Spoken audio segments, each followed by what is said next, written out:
Have been paid to the Welsh new romantic icon Steve Strange, who's died at the age of 55 following a heart attack. Born in Newbridge, he became famous in the 1980s as the frontman for the group Visage, best known for their hit Fade to Grey. Nick Pallet looks back on his life.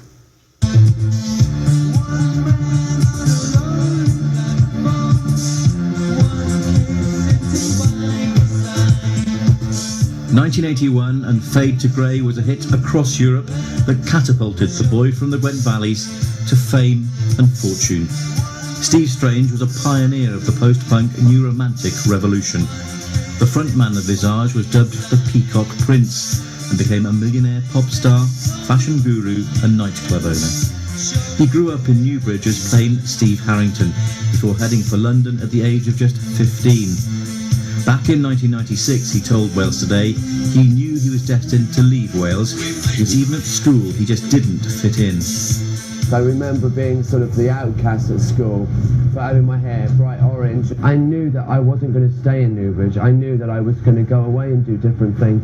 If anything, I ran away from it because I knew I wasn't going to work down the mines or become a rugby player. I mean, I don't mean that to sound rude. And I was being invited to these like high society parties. Truthfully, in the beginning, I was going because it was free drink and free food, and I had very little money. At the height of the new romantic era, he was at its epicenter. His club, The Blitz, a magnet for its new stars.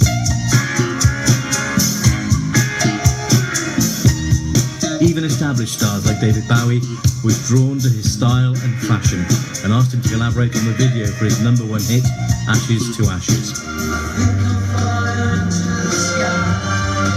And this was his latest work.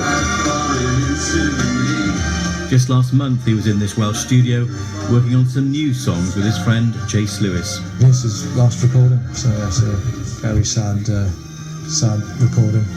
It's one thing to be a singer-songwriter in the music industry, but when you're actually bringing in this style, you know, this individuality and this vibe that he brought, you know, I think the waves of that, you know, reverberate right through the business. You've only just got to look at people like Lady Gaga, you know, whole eyeliner and the flamboyant dress wear and types of styles really have really been started by no one else but Steve Strange. The news of Steve Strange's death has prompted tributes today from fellow musicians of the 1980s. Duran Duran frontman Simon Le Bon called him the leading edge of new romantics. Boy George said he was heartbroken, and Kim Wilde described him as funny and great company. I think Steve would be the first to admit he wasn't the world's greatest singer. The point was, it was an exciting thing when you saw him on television or Visage on television. You may or may not like the songs occasionally, but you knew you were in for some form of exciting entertainment.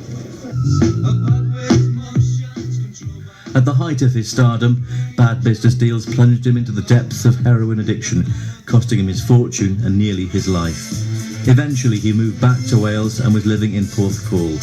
He suffered ill health and was admitted to hospital in Bridgend last year. Today his record company announced he died of a heart attack in the Egyptian resort of Sharm el-Sheikh. He was just 55. Nick Pallet on the life of Steve Strange.